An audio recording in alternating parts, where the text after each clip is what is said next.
Hey you guys, welcome back to my channel. My name is Jessica. If this is your first time here, welcome, and if you are a returning viewer, thank you so much for being here. I am bringing you my version of fries supreme this week. Now this is a super versatile recipe, and mine starts off with a classic hummus. So I'm gonna get everything ready here and start putting it together. We're just going to use a high-powered blender to blend this up. In this recipe, I am using water. I don't have any oil. So if you prefer an oilier hummus, by all means, add your own oil. You could do half and half if you wanted to. You could do half water and half oil just to cut down that fat content a little bit. But I find that water does the trick. It gets just as smooth. It just depends on how long you blend it for. So I have tahini, fresh lemon. I have a couple smaller sizes of garlic that I'm going to use, so I used 4.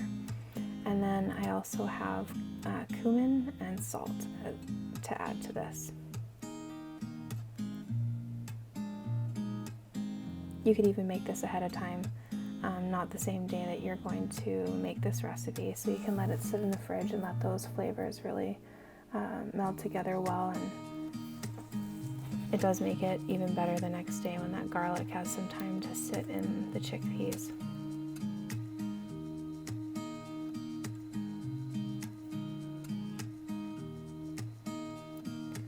So when I took this out, I realized that I didn't have quite enough water, and that really does make a difference if you want a smoother hummus.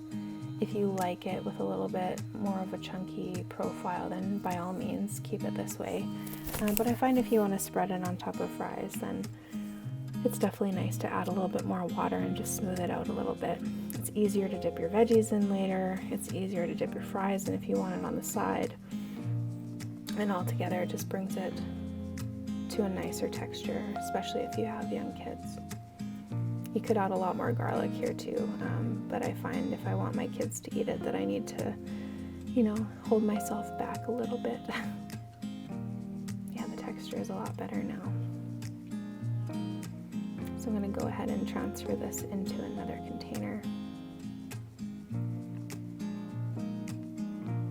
And get it dressed for the fridge so it can have an hour or so to sit.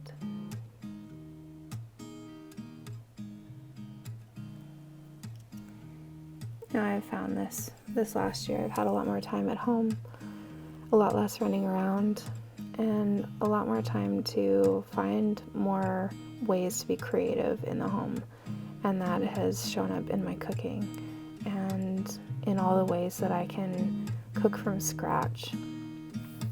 Buying less from the store and utilizing fresh vegetables instead of frozen or pre-made if I can. I mean, there is a place for that too, so don't get me wrong. We have our frozen goods, we have our quick meals that we make as well, but I have been finding a lot more that I will take the time to do home cooked and start from scratch as much as I can, just because I have more time, and it's really been a good outlet for me as well. So I'm going to go ahead and peel just a little bit of the skin off the potatoes here, just some rough spots that needed to be taken off. And then I'm going to cut them up into, relatively thin pieces. You want a little bit left so that you have some meat of the potato left in the fry after it's cooked. So the outside is crispy and the inside is soft and pillowy.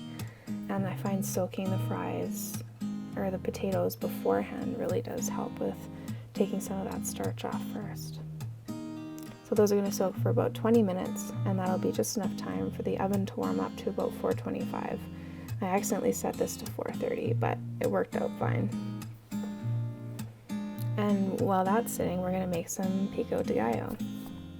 And this is nothing special to this recipe. I have fresh cilantro, fresh garlic and tomatoes and red onion and salt and pepper. And yeah, we're just going to dice everything up really small. I'll press some garlic in there. And again, we're going to get it in the fridge and let it sit for a little while, just to really let those flavors come together.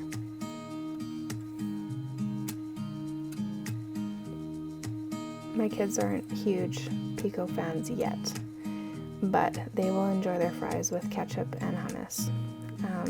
Each one of them has a little bit of a different blend that they like, but I do feel like one day I will work them up to enjoying this just as much as I do. I do love that this recipe is very versatile. You can make it however you want to.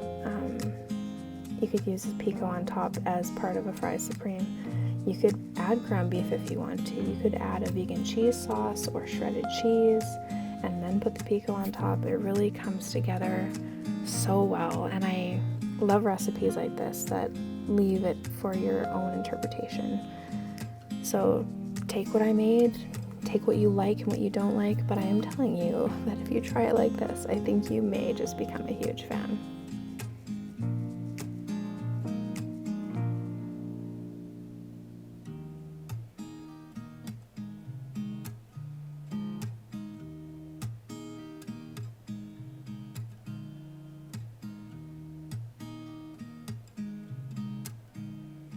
Alright, so I have drained off the potatoes and I'm going to add some seasoning here.